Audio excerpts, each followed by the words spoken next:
So today we shall start a new chapter, West Bengal Board Class 12, Semester 4, Down the Rabbit Hole, written by Lewis Carroll. Lewis Carroll was born in 1832. He died in 1898. उनका original name, मतलब ये जो नाम देख रहे हो Levi's carol, ये एक स्यूडोनिम बोल सकते हैं। लिटरेचर में इसको हम लोग स्यूडोनिम बोलते हैं। जैसे हरिवंश राय बच्चन, जैसे अमिताभ बच्चन। ये जो बच्चन टाइटल है ये उनका स्यूडोनिम है। बच्चन था नहीं वो लोग, श्रीवास्तव थे, बच्चन रख लिया गया। जैसे कुमार शानू सिंगर, उनका नाम कुछ अलग है, फिल्मी दुनिया में नाम रख दिया कुमार शानू, तो ये क्या हो गया, स्यूडोनिम।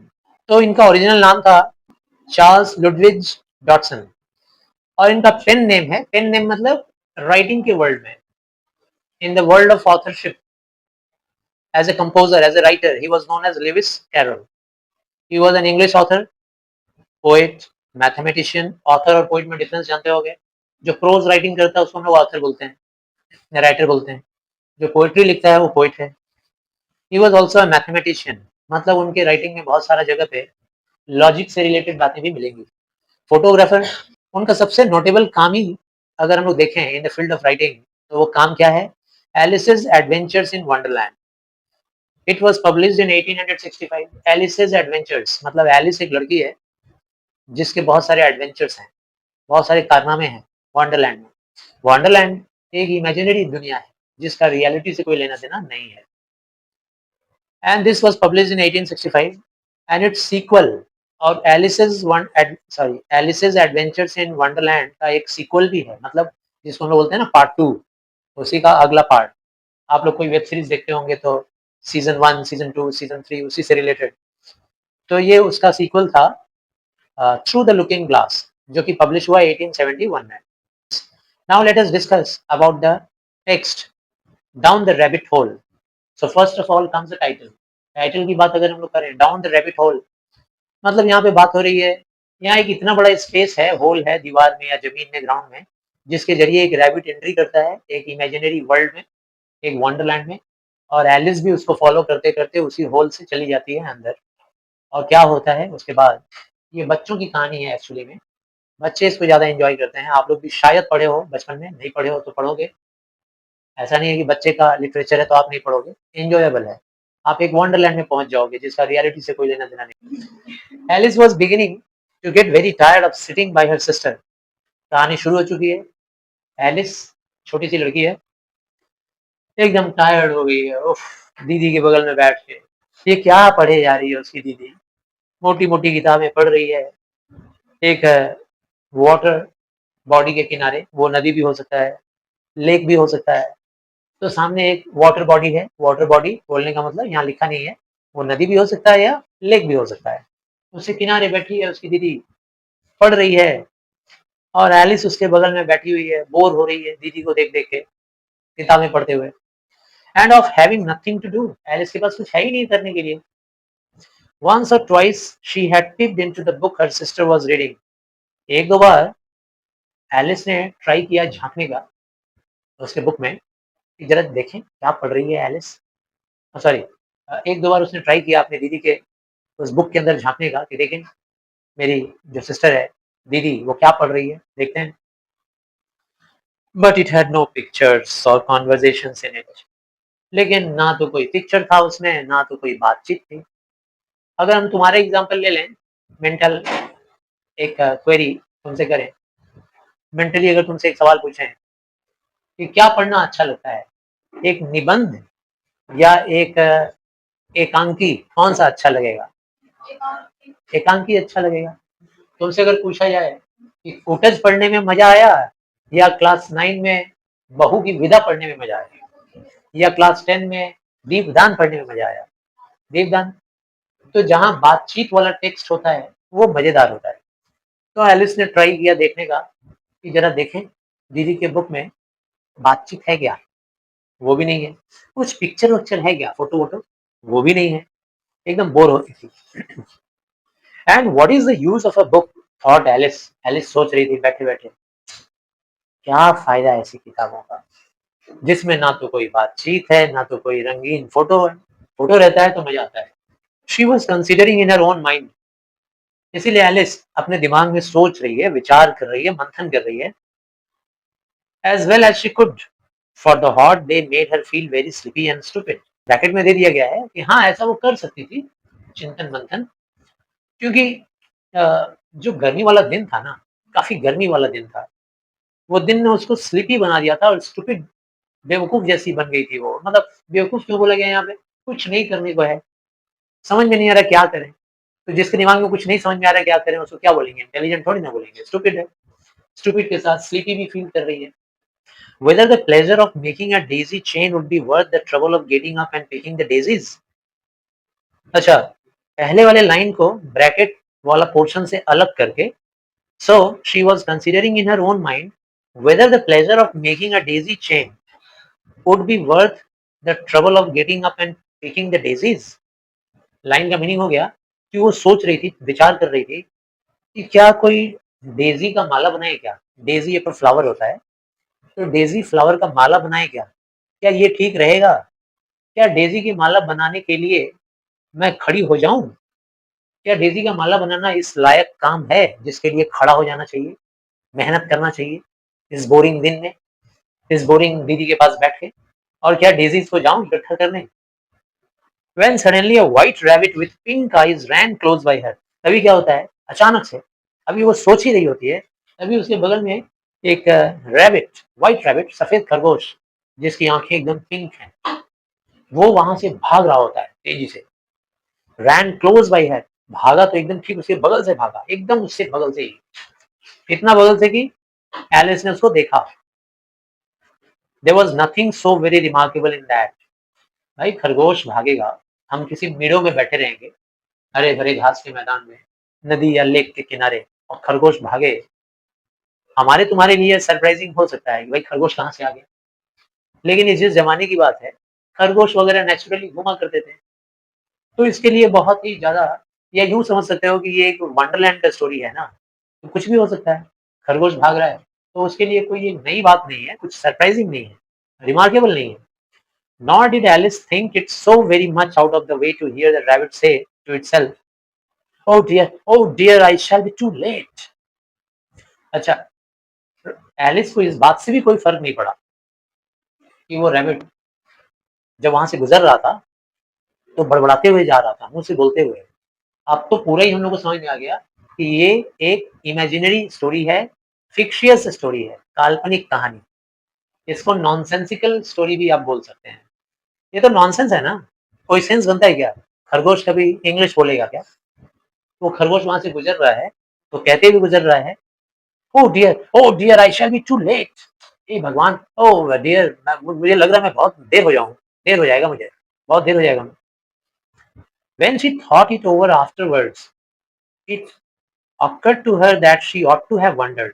बाद में जब एलिस, बाद में उसको जब ख्याल आया, बहुत समय के बाद, कि रैबिट बोल रहा था, और जब वो बोल रहा था तो मुझे तो हैरान हो जाना चाहिए था, तो हैरानी नहीं हुई मुझे, तब नहीं हैरानी हुई, बाद में बहुत हैरानी हुई सोच के कि मैं क्यों नहीं हैरान हुई थी उस वक्त।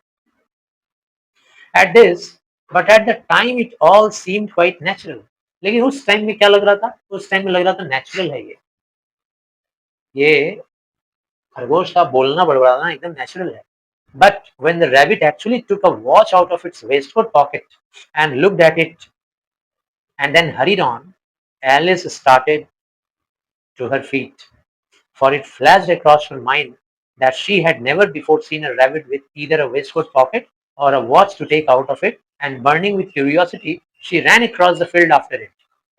लेकिन जब रैबिट ने एक्चुअली में वेस्ट कोट पॉकेट से अपने, मतलब वो रैबिट जो था ना, कोट पहना हुआ था जेंटलमैनली तरीके से, सूट वाला जो कोट होता है वो पहना हुआ था कोट, और अपने कोट का जो वेस्ट कोट पॉकेट होता है, मतलब यहाँ साइड का जो पॉकेट होता है, वहां से उसने एक वॉच निकाला, और निकाल के वॉच पे देखा, और देख करके जल्दी जल्दी भागने लगा। Oh God, I am getting late. जल्दी से घड़ी देख रहा है और भाग रहा है वो खरगोश। तब एलिस के कान खड़े हो गए, वो खुद खड़ी हो गई, हैरान हो गए। हाँ, खरगोश कोट पहना हुआ है, वॉच निकाल के देख रहा है और भाग रहा है, तो वो भी खड़ी हो गई। और बर्निंग विथ क्यूरियोसिटी, उसके अंदर क्यूरियोसिटी आने लगा ये देख के कि आखिर आखिर क्या है उस वो खरगोश में, क्या ऐसा है कि वो बोल रहा है, कोट पहना हुआ है, जानने की इच्छा हुई उसकी और वो पीछे-पीछे उसके दौड़ पड़ी। And was just in time to see it pop down a large rabbit hole under the hedge। और जितनी तीव्रता से, जितनी स्पीड के साथ एलिस उसके पीछे-पीछे दौड़ी और दौड़ के देखती क्या है कि वो खरगोश भागते-भागते गया और एक होल के अंदर पॉप डाउन, टप अंदर चला गया। ठीक है ना? पॉप आउट होता है, पॉप अप होता है, पॉप डाउन अंदर चला गया होल के। अंडर द हेज एक बड़ा-सा झाड़ी जैसा जगह था और उस झाड़ी के पास वो बड़ा-सा होल था और उस होल में वो एंट्री कर गया। इन अनदर मोमेंट, अगले ही पल, went Alice after it.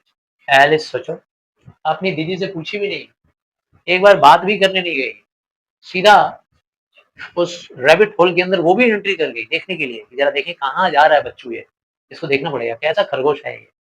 Never once considering how in the world she was going to get out again. ये एक बार भी उसने कंसिडर नहीं किया, सोचा नहीं कि how in the world she was to get out again, कैसे वो फिर वापस आएगी, एक बार भी सोची नहीं, फट से घुस गई। क्या कहोगे उसको, बदमाश बच्ची थी, शरारती थी। सारे बच्चे शरारती होते हैं, क्यूरियस होते हैं, एलिस भी क्यूरियस थी, लेकिन क्यूरियोसिटी में इतना आगे बढ़ जाएगी उसने सोचा भी नहीं और आगे बढ़ गई। The rabbit hole went straight on like a tunnel for some way. वो जो रैबिट होल था ना, वो होल सिर्फ वहीं सामने ही होल नहीं दिख रहा था, अंदर पता नहीं कितनी गहराई थी उसकी, एकदम straight on like a tunnel, लग रहा था जैसे कोई गुफा है, सीधा अंदर जा रहा है वो एकदम गुफा में, ऐसे ऐसे हॉरिजेंटली नहीं, वर्टिकली सीधा नीचे जा रहा है। मतलब वो खरगोश जब गया होगा तो सीधा गिरते जा रहा होगा और एलिस भी गई तो एलिस भी पूरा सीधे गिरते जा रही। फॉर सम वे, कोई एक रास्ता बना हुआ था सीधा टनल जैसा, and then dipped suddenly down, और सीधा नीचे डिप हो गई, डूबती गई अंधकार में। So suddenly that Alice had not a moment to think. इतना अचानक वो उस होल के अंदर सीधा नीचे गिरती गई, सोचने का मौका भी नहीं मिला। नॉट अ मोमेंट, एक मिनट भी नहीं लगा टू थिंक अबाउट स्टॉपिंग। रुकने का तो कोई बात ही नहीं था, रुकने के बारे में वो एक मिनट भी नहीं सोच पाई। Before she found herself falling down, थोड़ी देर बाद उसको पता चला, अरे मैं तो गिर रही हूँ, अब कहाँ जा रही हूँ अंधकार में पता नहीं। Falling down what seemed to be a very deep well, ऐसा लग रहा था जैसे कितना गहरा कुआं है, सीधा गिर रही है एकदम स्ट्रेट, कहीं किसी दीवार वाल से टकरा नहीं रही है, गिरते जा रही है। इधर the well was very deep, गिरते गिरते सोच भी रही है, सोचो बच्चे लोग इसको सुनेंगे तो कितना एंजॉय करेंगे। गिरते गिरते सोच रही है कि या तो ये वेल बहुत ही गहरा है, और she fell very slowly for she had plenty of time as she went down to look about her. और या तो ये कुआं बहुत गहरा है और या तो उसका गिरना बहुत स्लो है, बहुत धीरे धीरे गिर रही है। इसलिए धीरे धीरे गिर रही है क्योंकि उसके पास बहुत टाइम है। She went about to look about her, किस लिए टाइम है बहुत ज्यादा, अपने आस पास देखने के लिए, गिरते गिरते इस दीवार को देखेंगे, इस दीवार को देखेंगे, अरे वाह क्या कलरफुल है, क्या क्या बना हुआ दीवार पे, आराम से गिरते जा रहा है। इमेजिन करो कि एकदम स्लो मोशन में गिर रही है, तो या तो वो स्लो गिर रही है और या तो कुआं ही बहुत गहरा है। And to wonder what was going to happen next, और ये भी वंडर कर रही थी कि अब अगला क्या होने वाला है, अब मेरा क्या होगा, मैं कहाँ जा रही हूँ, किसी को उतरूंगी मैं, वो खरगोश कहाँ गया। First she tried to look down, उसने थोड़ा नीचे देखने का कोशिश किया, पैर की तरफ, कहाँ जा रही हूँ मैं, किस गड्ढे में। Make out what she was coming to, ये ट्राई करने जा रही थी, सोच कर दिमाग में सोचने का ट्राई कर रही थी कि आखिर मैं जो नीचे जा रही हूँ किस पे जाके रुकूंगी, किस पे जाके टकराऊंगी, क्या नीचे कोई नेट है या कोई सॉलिड सरफेस है या वाटर है, किस पे जा रही हूँ मैं। But it was too dark to see anything, लेकिन इतना अंधेरा था कि कुछ दिखाई नहीं दे रहा था, कुछ नजर नहीं आ रहा। Then she looked at the sides of the well, उसके बाद उस कुएं के साइड्स पे देख रही है, किनारे किनारे दीवारों पे, and notice that they were filled with cupboards, और देख रही है कि दीवारों में कबर्ड्स बने हुए हैं, अलमीरा जैसे फाटक लगे हुए हैं। ड्रॉयर लगे हुए हैं, फाटक लगे हुए हैं, cupboards and book shelves. Book shelves भी है दीवार पे, है ना, दीवार पे बुक शेल्फ्स है, बहुत सारी किताबें रखी हुई हैं। Here and there she saw maps। कहीं कहीं तो दीवार पे मैप बना हुआ था, मैप, नक्शा। पिक्चर्स हंग अपॉन पेग्स। पिक्चर भी लटक रहा था पेग्स पे। पेग्स का मतलब कील, दीवार में कील ठोककर और उस पे पिक्चर लटका दिया गया, जैसे आप वहां देख रहे होंगे उसमें लटक रहा है कैलेंडर, वैसे पेग्स में पिक्चर भी लटक रहा है। She took down a jar। उसी दीवार पे किसी चीज से फिक्स करके जार रखा हुआ था, एक जग जैसा। From one of the shelves. दीवार पे मैंने कहा ना शेल्फ्स था, बुक शेल्फ्स भी थे और भी कई शेल्फ्स। शेल्फ्स किसको बोलते हैं, जिसको हम लोग चलती फिरती भाषा में कहते हैं पटनी, ठीक है ना, पटनी बोलते हैं। दीवारों पे पटनी लगा दिया जाता है लकड़ी का या किसी चीज का, एल शेप का ऐसा स्टैंड लगा के दीवार पे, और उस पे एक लकड़ी रख दिया जाता है, उससे कुछ मूर्ति वूर्ति बैठा दो, कुछ पूजा पाठ का सामान। छोटे मोटे घरों में होता है जहाँ एक ही घर में बहुत कुछ रखना है, तो दीवार पे पटनी लगा देते हैं, है ना, शेल्फ्स उसको बोलते हैं। तो ऐसे ही किसी शेल्फ पे जार रखा हुआ था, उसने जार को उठा लिया। एंड एज शी पास, मतलब गिरते गिरते ऐसे हाथ लगाई, जार ले ली हाथ में और गिरते जा रही है। और जार पे लिखा हुआ था ऑरेंज मार्मेलेड। ऑरेंज मार्मेलेड ये एक तरह का कोई मिक्सचर है, जैम बोल सकते हो, जेली बोल सकते हो, ठीक है ना। ये ऑरेंज का बना हुआ, उसके ऊपर लेबल लगा हुआ था, ऑरेंज कंटेंट था उस जार के ऊपर। But to her great disappointment it was empty. लेकिन बेचारी निराश हो गई। उसने जो जार उठाया था, ऑरेंज मार्मेलेड देख के, मार्मेलेड देख, ऑरेंज मार्मेलेड लिखा हुआ देख करके वो सोची थी मिल जाएगा तो खाते खाते गिरेंगे भाई, गिर रहे हैं तो थोड़ा खाते खाते गिरे। लेकिन निराश हो गई देख करके कि खाली था, कुछ था ही नहीं। She did not like to drop the jar for fear of killing somebody underneath। उसने सोचा तब इसको हाथ में लेके क्या गिरूं, कहीं मेरे हाथ से छूट गया और नीचे कोई और होगा, उसके सिर पे गिर जाएगा तो बेचारा कहीं मर ना जाए। So managed to put it into one of the cupboards as she fell past it। इसीलिए अगली बार थोड़ा डिस्टेंस पे और गिरते गिरते दूसरा कबर्ड्स आया, दूसरा जगह आया, उस पे उसने फट से उस जार को रख दिया। मतलब अब तो ये पता चल गया कि बहुत स्लो गिर रही होगी, इतना फास्ट कैसे होगा कि कोई उठा लेगा फिर ऐसे रख लेगा। स्लो गिर रही होगी, आराम से सब देखते देखते आ रही है, स्लो गिर रही है। Well thought Alice to herself. Alice ने फिर सोचा खुद से, well after such a fall as this, जिस तरीके से मैं गिर रही हूँ, ऐसे गिरने के बाद, I shall think nothing of tumbling down stairs. अब मैं कभी नहीं सोच सकती सीढ़ियों से लुढ़कने के बारे में। बचपन में आपने पढ़ा होगा, Jim came tumbling after Jack and Jill went up the hill. Tumbling मतलब लुढ़क कर गिरते आना। अभी जो मैं आज गिरी हूँ ना, ऐसा गिरने के बाद अब कभी मैं सीढ़ियों से गिरने का नाम नहीं लेने वाली हूँ। लोग हमको अगर सीढ़ियों से गिरती थी या गिरूं तो लोग हमको कितना ब्रेव समझते हैं ना, हाउ ब्रेव दे ऑल। ये बीच में 11 सब में दिख रहा है क्या, वो 11 को नेग्लेक्ट करोगे, वो कुछ नहीं है, प्रिंट है। How brave they all think me at home. कितना हमको ब्रेव सब समझते थे जब मैं कभी सीढ़ियों से गिर जाया करती थी। I would not say anything about it. लेकिन अब मैं इस तरह के गिरने के बारे में किसी को नहीं बताने वाली हूँ कि मैं इस तरह से गिरी हूँ। Even if I fell off the top of the house, अगर मैं कभी अपने घर के टॉप से गिरी होती ना, तो भी ऐसा एक्सपीरियंस नहीं होता जैसा कि यहाँ का हो रहा है।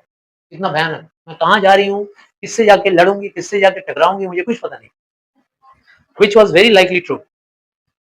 डाउन डाउन डाउन, गिरते जा रही हूँ, गिरते जा रही हूँ, गिरते जा रही हूँ। Would the fall never come to an end. क्या ये फॉल कभी खत्म नहीं होगा क्या, क्या ये गिरना कभी रुकेगा नहीं क्या। I wonder how many miles I have fallen by this time. पता नहीं कितना माइल्स में गिरते चली गई हूँ, कितना माइल्स, एक दो माइल नहीं, कई माइल्स में गिरते चली गई हूँ, पता नहीं। मैं तो सोच के हैरान हूँ, वंडर। शी सेड अलाउड, उसने ये बात बोला थोड़ा आवाज के साथ, चिल्लाकर। I must be getting somewhere near the centre of the earth. मुझे लग रहा है कि मैं गिरते गिरते अर्थ के सेंटर में चली जा रही हूँ। अर्थ का सेंटर बहुत गहराई में है, बहुत दूर है सरफेस से। मुझे लग रहा है मैं गिरते गिरते वहां चली जा रही हूँ। Let me see, that would be 4000 miles down I think. देखते हैं कब तक गिरते रहते हैं। मुझे लगता है वहां तक 4000 माइल तो हो गई। 4000 माइल बहुत ज्यादा होता है। अर्थ का सेंटर 4000 माइल नहीं होगा। वो इतना बोल गई क्यों? बच्ची है ना, उसको क्या पता डिस्टेंस का मेजरमेंट। उल्टा पुल्टा बोल रही है। For you see, Alice had learned several things of this sort in her lesson in the schoolroom. 4000 miles में गिर चुकी हूँ या गिर जाऊंगी, ये शब्द वो जो बोल रही है ना, इसे इंडिकेट कर रही है, दिखाना चाह रही है कि how much knowledgeable I am. कितना नॉलेज है उसके पास डिस्टेंस के बारे में, मेजरमेंट के बारे में। अब आप समझ सकते हैं कि एलिस इस तरह की बातों को पढ़ी थी। She had learn several things of this sort. इस तरह का बात, दिस सॉर्ट मतलब दिस टाइप, इस तरह की बात वो सीखी थी अपने स्कूल लेसन में। एंड दो this was not a very good opportunity for showing of her knowledge. और हालांकि ये जो मोमेंट था, वो गिरते जा रही है, गिरती जा रही है, गिरती जा रही है, ये अच्छा मोमेंट नहीं था उसको अपना नॉलेज दिखलाने का। ये कौन सा मोमेंट है भाई? ये कौन सा पल है गोल्डन अपॉर्चुनिटी कि हम अपना नॉलेज दिखलाएं? गिर रहे हैं वहां नॉलेज दिखलाएं। As there was no one to listen to her. कोई सुनने वाला तो था नहीं। चाहे 4000 माइल बोल दे, चाहे 5000 माइल बोल दे, कौन सुनने वाला है? Still it was good practice to say it over. फिर भी भले ही ना समझ में आए, लेकिन अच्छा प्रैक्टिस है। चलो कर लेते हैं प्रैक्टिस। 4000 माइल, 5000 माइल जैसे बोलते जाएं, बोल बोल के स्कूल में जो वर्ड्स पढ़े हैं, जो लेसन पढ़े हैं, उसको रिवाइज कर लेते हैं। ये थाउजेंड वाउजेंड कितना बार बोले होंगे ना, चलो एक बार रिवीजन हो जाएगा। Yes, that's about the right distance. But when I wonder what latitude or longitude I have got to, yes, that's about the right distance. अब अगर हम बात करें कि ये जो मैं डिस्टेंस पूरा कर रही थी, अब अगर मैं बात करूं कि मैं कितना डिस्टेंस पूरा कर रही थी एक्चुअली में, तो मुझे जानना था कि मैं कितना लॉन्गिट्यूड और कितना लैटिट्यूड में पहुंच चुकी हूँ। लॉन्गिट्यूड, लैटिट्यूड आप लोग जियोग्राफी में पढ़े होंगे। Alice had not the slightest idea what latitude was. उसको थोड़ा भी आइडिया नहीं था कि वो जो इतना अब तक नीचे गिरती आई है, कितना लैटिट्यूड पे आई है और किस लॉन्गिट्यूड पे है, मतलब क्या उसका देशांतर है, वर्ल्ड के किस कोने में है। But she thought they were nice grand words to say. लेकिन उसको ये तो पता था कि ये सब जो लॉन्गिट्यूड लैटिट्यूड जो हम बोल रहे हैं, ये सब ग्रैंड वर्ड है, थोड़ा बोलते रहने से अच्छा है, मजा आएगा। लॉन्गिट्यूड लैटिट्यूड थोड़ा बोलेंगे तो अच्छा लगेगा, लगेगा कि मेरा नॉलेज है। Presently she began again. और फिर उसने फिर से शुरू किया बोलना। क्या कहती है? I wonder if I shall fall right through the earth. मुझे लग रहा है कि अब मैं सीधा अर्थ से होते हुए कहीं जाके गिरने वाली हूँ, अर्थ के जरिए होते हुए। How funny it will seem to come out among the people that walk with their heads downwards. मुझे लग रहा है कि ऐसे जगह पे मैं जाके गिरने वाली हूँ, अर्थ के बाहर, अर्थ से होते हुए कहीं ऐसी जगह जाके गिरने वाली हूँ जहाँ के लोग अपना सिर नीचे करके चलते हैं। मतलब उनका सिर नीचे रहता है, टांगे ऊपर रहती है। बचपन में कहानी सुनी होगी काल्पनिक, वही कल्पना कर रही है। मुझे लग रहा है इतनी दूर जा रही हूँ मैं कि ऐसी जगह जाके गिरने वाली हूँ जहाँ पे सिर नीचे करके टांगे ऊपर करके लोग चलते होंगे, उल्टे पुल्टे लोग। दी एंटीपैथीज। देखो, सिर नीचे करके चलना और टांग ऊपर करना एक्चुअली में उन लोग को बोलते हैं एंटीपोड्स। एंटीपोड बोला जाता है। लेकिन वो बच्ची है ना, तो उसको नॉलेज नहीं है वर्ड का, तो एंटीपोड्स नहीं बोल के क्या बोल रही है? एंटीपैथीज आई थिंक बोल रही है। मेरे हिसाब से एंटीपैथीज की दुनिया में मैं चली जाऊंगी जहाँ पे लोग सिर नीचे पैर ऊपर। She was rather glad there was no one listening this time as it did not sound at all the right word. तभी उसको याद आया, अरे नहीं नहीं, मुझे लग रहा है मैंने गलत बोल दिया है, एंटीपैथीज नहीं है, कुछ और है। लेकिन चलो कोई बात नहीं है, यहाँ कोई सुनने वाला नहीं है, कोई मेरे ऊपर हंसेगा नहीं। खुश हो रही है। समझ गया ना? तो उसका एक्चुअल वर्ड क्या होगा? Antipodes. But I shall have to ask them what the name of the country is. लेकिन मैं जब वहां जाके गिरूंगी और ऐसे लोग जब मेरे आसपास होंगे बाजू में, जिनका सिर नीचे पैर ऊपर, तो मुझे उनसे पूछना पड़ेगा। क्या पूछना पड़ेगा? भाई कौन सा कंट्री है आपका, क्या नाम है इस कंट्री का? Please ma'am, is this New Zealand और ऑस्ट्रेलिया? मैं वहां की औरतों से पूछूंगी, मैम प्लीज बताइए ना, ये न्यूजीलैंड है या ऑस्ट्रेलिया है? उसको ऐसा लगता है कि न्यूजीलैंड और ऑस्ट्रेलिया दुनिया के बाहर है, इसीलिए तो बोल रही है थ्रू द अर्थ, अर्थ से होते हुए पूरा नीचे, पता नहीं कौन सी दुनिया में चली जाऊंगी जहाँ सिर नीचे और पैर ऊपर होता है। ऑस्ट्रेलिया न्यूजीलैंड में ऐसे ही होता है क्या, सिर नीचे पैर ऊपर? And she tried to curtsey as she spoke fancy curtseying as you are. और वो बोल रही है कि मैं कोशिश करूंगी ये पूछते वक्त कि मेरे पूछने में कर्टसी रहे, विनम्रता रहे, खूब नम्र तरीके से मैं उन लोग से पूछूंगी। फॉलिंग थ्रू द एयर, हवा में गिरते गिरते, do you think you could manage it. और फिर मैं पूछूंगी अपने आप, sorry, do you think you could manage it. तो ब्रैकेट में राइटर ने हमें समझाया है कि वो ऐसा इसलिए पूछना चाह रही थी ताकि वो अपना कर्टसी दिखला सके, कर्टसी नेचर दिखला सके, फैंसी कर्टसी नेचर, ताकि वो दिखा पाएगी कि कितना विनम्र है, कितनी पोलाइट है वो किसी से पूछेगी हवा में गिरते वक्त। Do you think you could manage it, आपको क्या लगता है कि आप इस बात पे विश्वास करोगे, मतलब ऐसा जाके वो पूछेगी और तो इसको बता देगा। अब फिर से इन्वर्टेड कॉमा शुरू हो रहा है, मतलब फिर से एलिस का speech. And what an ignorant little girl she will think me for asking. Alice बोल रही है, मैं जिस लेडी से पूछूंगी ना, हेलो मैडम, ये न्यूजीलैंड है या ऑस्ट्रेलिया, थोड़ा बताएंगी, आपकी कंट्री का क्या नाम है, थोड़ा बताएंगे।